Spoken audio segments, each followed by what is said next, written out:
सांख्यिकी किसे कहते हैं? तो आंकड़ों का जो आंकड़े होते हैं सांख्यिकी में, आंकड़ों का संग्रह और वर्गीकरण, आंकड़ों का संग्रह और वर्गीकरण सांख्यिकी कहलाता है। सांख्यिकी किसे कहते हैं? जो आंकड़े दिए रहते हैं, हमें प्रेक्षण दिए रहते हैं, उसी को अपन आंकड़े बोलते हैं, उसी को अपन प्रेक्षण भी बोलते हैं। जैसे किसी टीम के खिलाड़ी ने, क्रिकेट टीम के खिलाड़ियों ने कुछ रन बनाए, तो कितने खिलाड़ी होते हैं? 11। तो 11 खिलाड़ियों ने जो रन बनाए, किसी ने 10 बनाए, किसी ने 15, किसी ने 25, किसी ने 40, किसी ने 0, किसी ने 60, तो ऐसे 11 खिलाड़ियों ने रन बनाए, तो हमारे पास कितने आंकड़े प्राप्त हुए? 11, क्योंकि 11 खिलाड़ी हैं, तो 11 खिलाड़ियों ने क्या बनाए? रन। तो हमारे पास 11 आंकड़े प्राप्त हुए या 11 प्रेक्षण प्राप्त हुए। तो उनका संग्रह और वर्गीकरण, उनका संग्रह और क्या कहलाता है? सांख्यिकी कहलाता है। अब आता है प्रेक्षण। सांख्यिकी आंकड़े का प्रत्येक पद, प्रत्येक जो रन बनाया है ना 11, तो कितने पद हैं? वो 11 पद हैं, तो वो कहलाते हैं उसके प्रेक्षण। अब आता है बारंबारता। अगर कोई संख्या बार बार आवृत्ति हो रही है, किसी संख्या की बार बार आवृत्ति हो रही है, तो वो कहलाती है बारंबार। अब आती है बारंबारता सारणी। बारंबारता सारणी वर्ग अंतराल के अनुसार, जो वर्ग अंतराल होता है, दो संख्याएं ले लेते हैं अपन, जैसे 10 से 20 ले लिया, 20 से 30 ले लिया, 30 से 40 ले लिया, ठीक है ना? जो सारणी बनती है वर्ग अंतराल के अनुसार वर्गीकरण करके, अब वर्गीकरण कैसे करना है? अब 10 के बीच में करना है कि 20 के बीच में करना है कि 100 के बीच में करना है, तो वो कहलाती है आपकी बारंबारता सारणी। वर्ग अंतराल,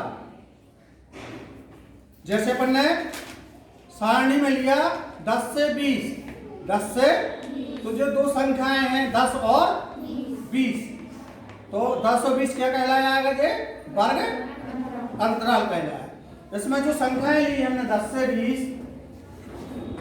या 20 से 40 ले सकते, 10 से 20 लिया, 20 से 30, मतलब इनका जो है सतत वर्ग अंतराल होता है। जो 30 यहाँ पे आया, 30 यहाँ पे आ जाएगा, 30 से 40, 40 से 50, तो सतत वर्ग अंतराल होता है और खंड भी होता है। जब खंड होता है तो उसको अलग तरीके से बनाते हैं। जैसे मान लो यहाँ 10 से 20 है, फिर 21 से 30 है, फिर 31 से 40 है।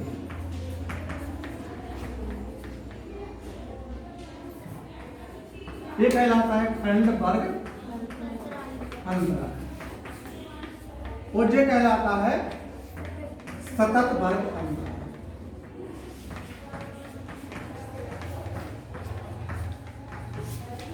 अगर आपको खंड में दिया है तो आपको सतत बनाना पड़ेगा।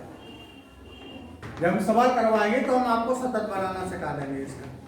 तो सतत कहलाता है 10 से 20, जो 20 यहाँ वर्ग की निम्न सीमा, जो कहलाती है वर्ग की निम्न सीमा और वर्ग अंतराल अलग अलग दिए हैं आपको। 4 वर्ग अंतराल दिए हैं, चारों वर्ग अंतराल की निम्न सीमा और उच्च सीमा दी गई है।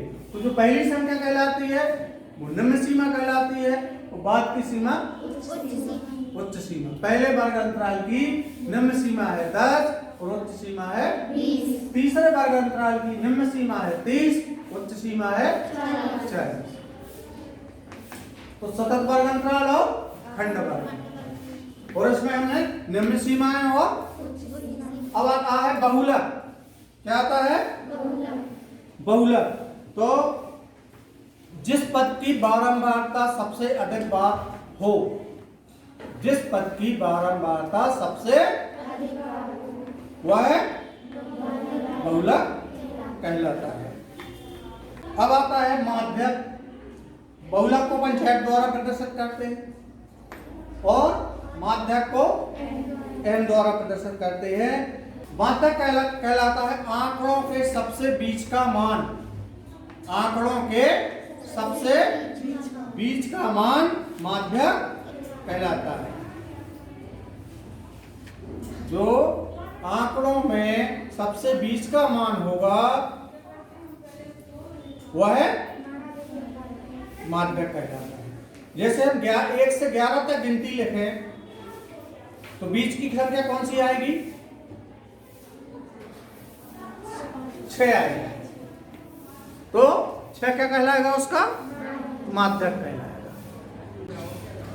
तो जे आपको सांख्यिकी में जो शब्द आएंगे जिनको ध्यान रखना।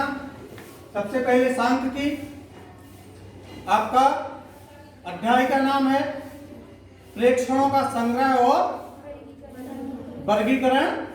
सांख्यिकी कहलाता है जो हमें आंकड़े दिए रहते हैं वो प्रत्येक पद उसका प्रेक्षण कहलाता है। बारंबारता, जो संख्या बार बार आती हो, बारंबारता। बारंबारता सारणी, दो संख्याओं के बीच एक हम वर्गांतराल बनाते हैं वो कहलाती है बारंबारता सारणी। वर्गांतराल, दो संख्याओं के बीच का अंतर। दो संख्याओं के बीच का, जैसे इन संख्याओं के बीच का अंतर कितना है? 10। तो ये सतत है, सब में 10 ही रहेगा। ऐसा नहीं है कि किसी में 20 हो जाए। संचयी बारंबारता, संचयी बारंबारता किसे कहते हैं? जिस वर्ग की हमें संचयी बारंबारता निकालनी होती है तो उस वर्ग की बारंबारता और उसके पहले वर्ग की बारंबारता का योग। जैसे मान लो इसकी बारंबारता 3 दी है, इसकी 10 दी है, इसकी 4 दी है, इसकी 15 दी है। तो जब हम संचयी बारंबारता बनाते हैं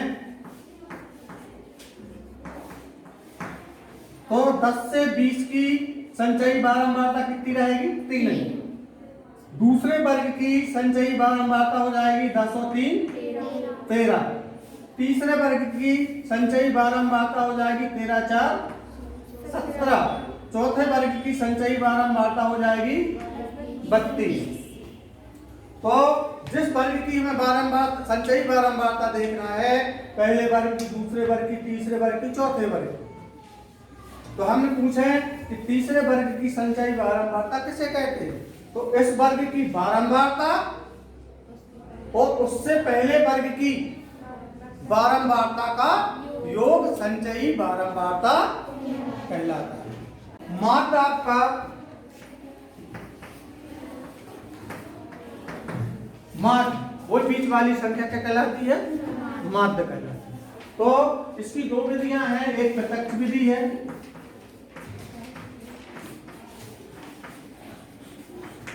दूसरी है अप्रत्यक्ष विधि, जिसको बोलते हैं अपन पद विचलन विधि या पद विचलन विधि। इन दो विधियों द्वारा हम माध्य ज्ञात करते हैं। अब देखो 14.1 प्रश्नावली।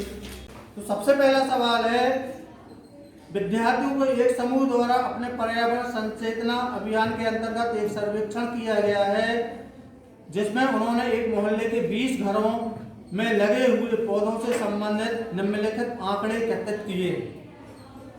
प्रति घर माध्य पौधों की संख्या ज्ञात कीजिए। तो सबसे पहले आप एक सारणी बनाएंगे खड़े में। अगर आपकी पेपर में हॉरिजॉन्टल आती है, आड़े में आती है, तो आप कहाँ में बनाएंगे? खड़े में। तो सबसे पहले लिखा है यहाँ पे पौधों की,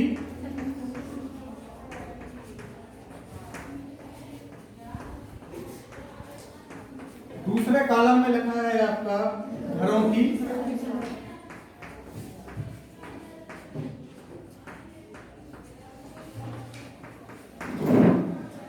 शून्य से 2, 2 से 4। ये आपको वर्गांतराल दिए हैं और वर्गांतराल को बोलते हैं अपन S। 4 से 6, 6 से 8, 8 से 10, 10 से 12, 12 से 14। अब इसकी जो घरों की संख्या दी है ये कहलाती है बारंबारता ऐड, इसको बोलते हैं फ्रीक्वेंसी। तो 0 से 2 पौधे हैं जो कितने घरों में हैं? एक घर में। 2 से 4 पौधे हैं वो 2 घरों में। 4 से 6 एक में। 6 से 8 5 घरों में है। 6 2 3। ये आपका सवाल है, इसमें हमें निकालना है प्रति घर माध्य पौधों की संख्या ज्ञात कीजिए। क्या निकालना है? माध्य पौधों की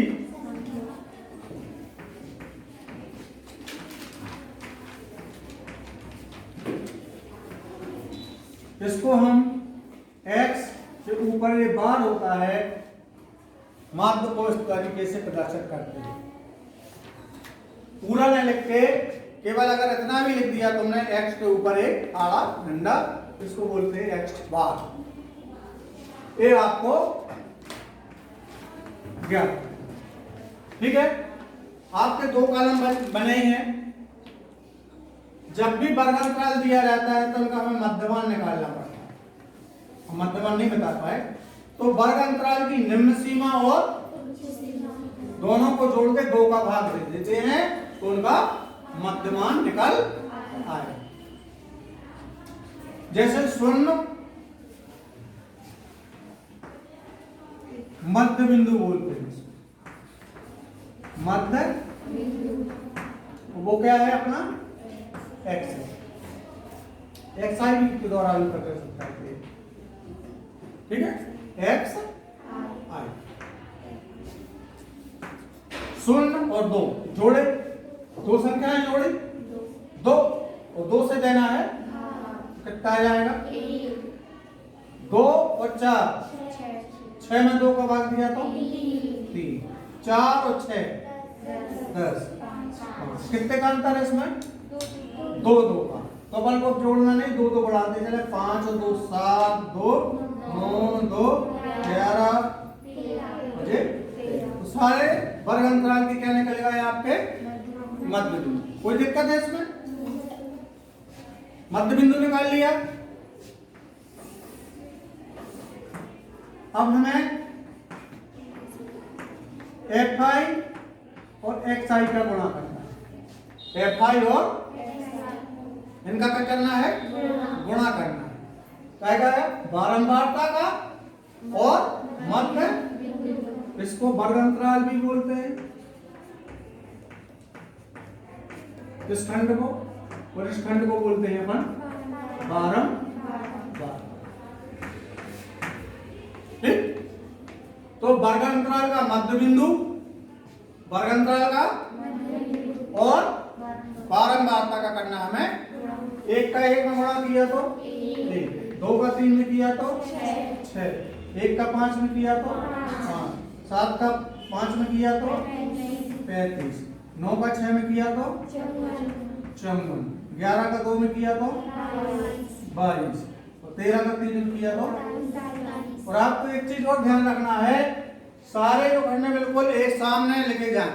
जे नहीं कि जे एक इधर लगा और जे एक इधर आ गया नीचे पे, या जे 3 ऊपर चला गया, तो बिल्कुल जस्ट एक सामने लिखना है। आपको इसमें 2 चीजों का योग करना है। एक तो बारंबारता का योग, और योग को बोलते हैं अपन सिग्मा।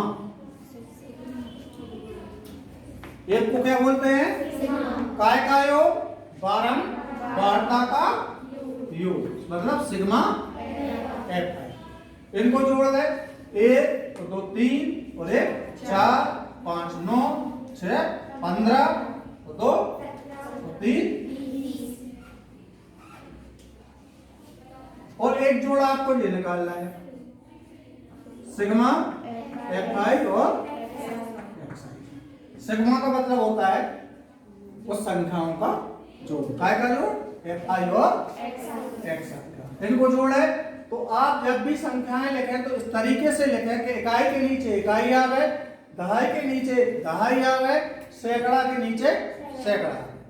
ऐसा ना हो कि ये संख्याएं आप इकाई के नीचे दहाई लिख दें या दहाई के नीचे सैकड़ा लिख दें तो आपको जोड़ने में दिक्कत हो जाएगी।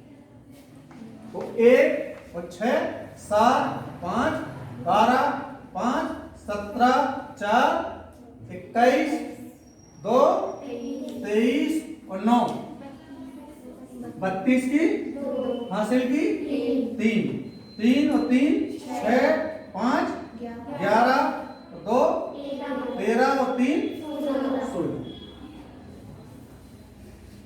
ये कर रहे हैं अपन प्रत्यक्ष विधि से। कौन सी विधि से?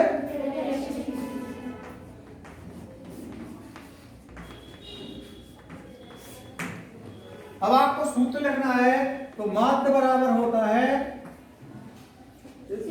सिग्मा एफ आई एक्स आई बटे सिग्मा एफ आई। अगर आपने यहां पे लिख दिया है सिग्मा एफ आई एक्स आई बटे सिग्मा एफ आई, मान भरते हैं 162 बटे 20, 162 का 20 में भाग देल है, 20 एकम 20 अट्ठे 160, बचा कितना 2, उतार लेंगे दशमलव, बचे 2 उतार लिया, 20 एकम तो माध्य आ जाएगा आपका 1। ये आंसर है। इसको हम मध्य बिंदु भी बोलते हैं और मध्यमान भी बोलते हैं। मध्य बिंदु या मध्य माने की चीज है। अब दूसरा सवाल है, किसी फैक्ट्री के 50 श्रमिकों की दैनिक मजदूरी के निम्नलिखित बंटन पर विचार कीजिए।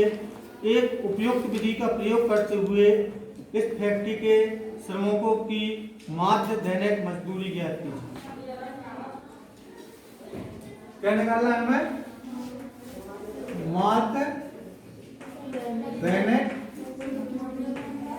मजदूरी, इसका मान आपको, तो सबसे पहले खंड में दिया है दैनिक मजदूरी रुपयों में, दैनिक मजदूरी रुपयों, मुझे कहलाता है तुम्हारा भाग अंतराल। दूसरा खंड में दिया है श्रमिकों की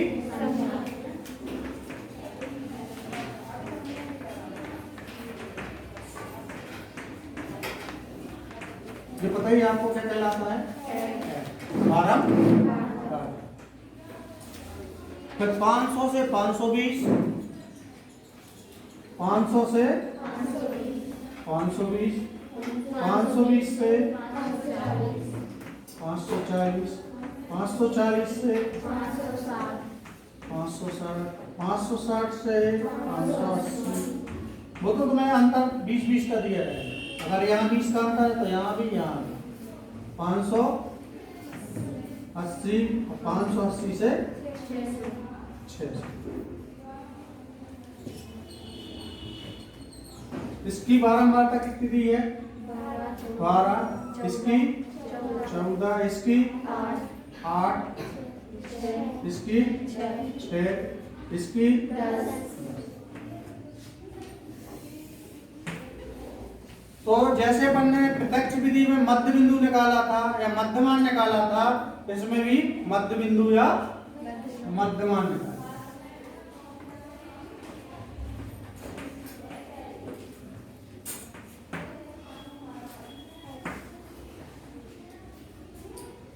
तो 500 और 520 जोड़ के 2 का भाग देना, तो 500 500 1000, 1020, 1020 के में 2 का भाग दिया तो 510।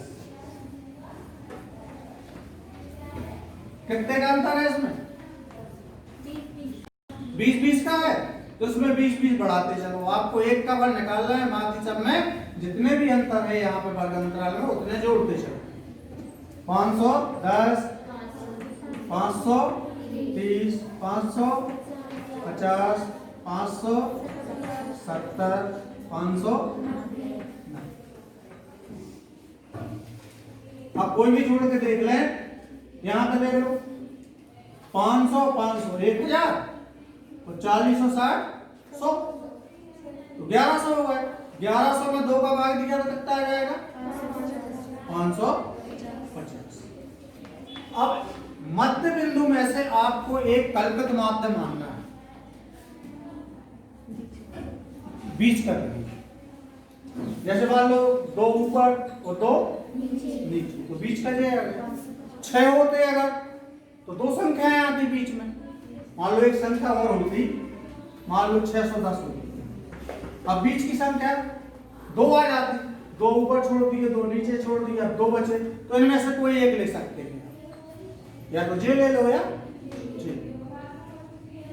विषम, क्योंकि ये संख्या विषम में है तो बीच की संख्या आ जाएगी, और विषम में नहीं है तो काय में है? सम में है। 1 2 3 4 5, तो 2 संख्याएं आएंगी बीच में, उनमें से कोई एक लेना है। जरूरी नहीं है कि आपने जे ले ली कि जे ली, कोई भी ले लो, आपका आंसर गड़बड़ नहीं। तो अगर बीच की आ रही है तो कल्पित माध्य हमने ए बराबर डी आई बोलते हैं इसको, एक्स आई ऋण कल्पित माध्य ए, और ए का मान दिया है बनने कितना? 550। एक्स आई की जे मान है। अब एक एक मान घटाना है। 510 में से कितने घटाना है? ए का मान घटाओ, कितने बचे? 510 में से 550 घटाएंगे तो कितने बचेंगे? ऋण के 40। 530 में से 550 घटाए, ऋण के 550 में से 550 घटाए 0। 570 में से 550 घटाए 20, और 590 में से 550 घटाए। बिल्कुल सर, क्या करना है? सूत्र लिखना है डी आई बराबर एक्स आई ऋण ए। एक्स आई के मान जे है, वर्गांतराल के। ये मान लिया आपने, इनमें से कोई एक मान, इनमें से कोई कल्पित माध्य मतलब बीच का मान, करीब करीब बीच का मान 2 है तो एक ले ले उसमें। अब एक एक संख्या घटाते चले। अब एक्स आई का मान जो है पहले जे भरे, और ए का मान हमेशा जे भरा जाएगा हर बार। तो 510 ऋण कितना आ गया? फिर 530 ऋण 550, 550 ऋण 550, 570 ऋण 590 ऋण।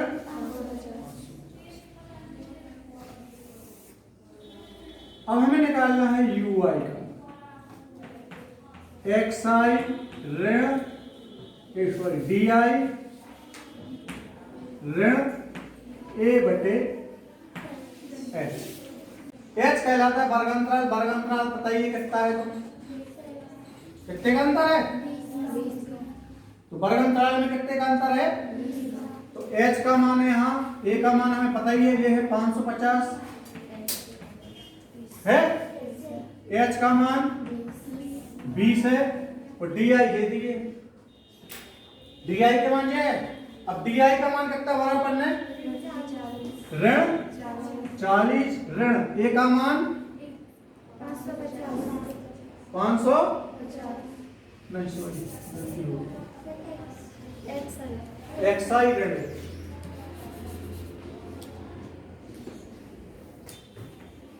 एक्स आई ऋण ए बटे एच।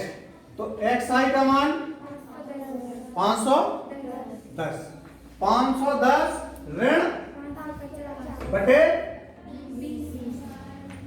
510 ऋण 550 बटे 20, तो ऋण 40 बटे 20।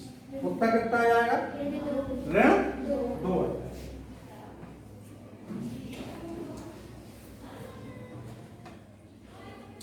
या सीधा यहां पे लग दो डी आई बटे एच, डी आई बटे एच। अब इसको बढ़ते क्रम में लिख दो, अब सबके मान आ जाएंगे। बढ़ते क्रम में ऋण 2 से बड़े, ऋण 1 से बड़ा, 0 से बड़ा, 1 से बड़ा,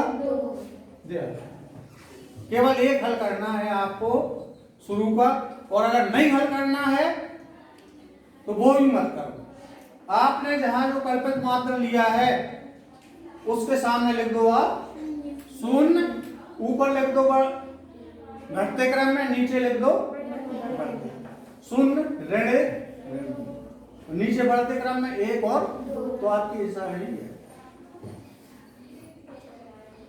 अब बस एक खंड और खींचना है आपको।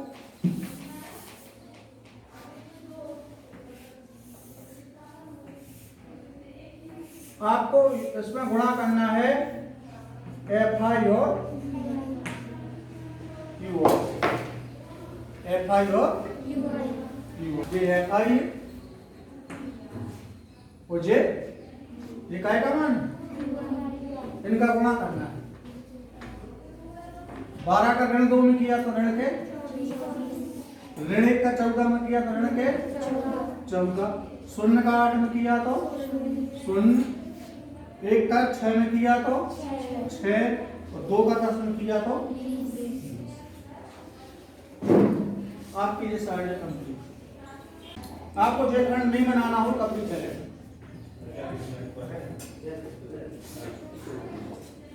मिटा भी सकते हैं हम इसको, लिखा है ना तो लिखा है, क्योंकि डायरेक्ट हमारा मान UI करने चले जाता है। एक कल्पित माध्यम में विधि प्रयोग होती है DI का मान, लेकिन हम कौन सी विधि से कर रहे हैं, पद विचलन।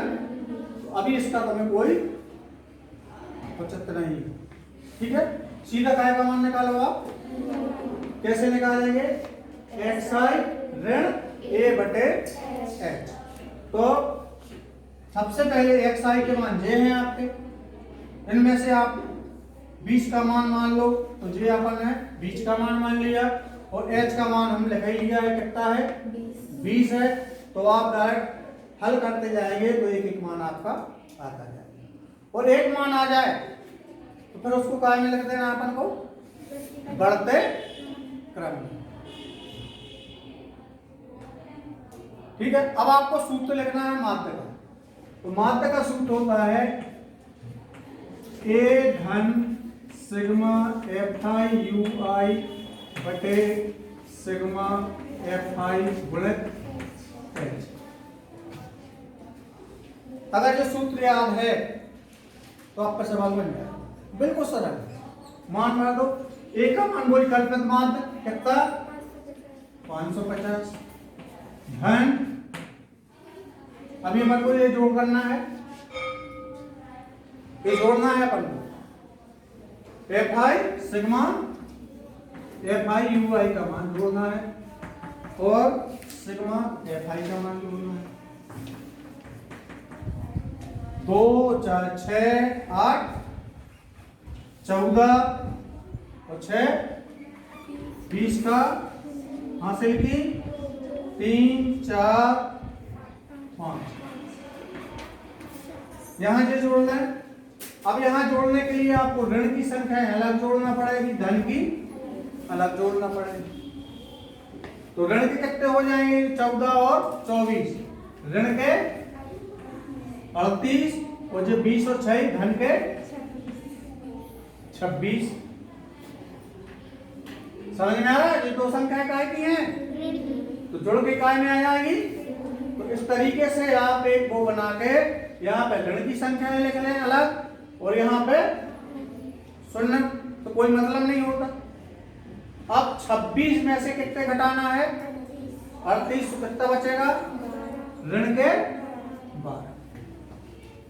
अब बस मान भर दें, FI UI का मान कितना आया, ऋण 12, सिग्मा FI का मान कितना आया 50, और H का मान 20। इसको हल करना है अब आपको। तो सबसे पहले ये देखो, एक शून्य से एक शून्य ये कट गया, तो 550, धन ऋण क्या हो जाएगा 24 बटे 5, तो 5 एकम 5 चौको 5 अट्ठे 40। अब 4.8 घटाना है, 4.8 तो बचे यहाँ पे 2, यहाँ पे बचे 5, यहाँ पे 4, यहाँ पे 543.2 आ जाए।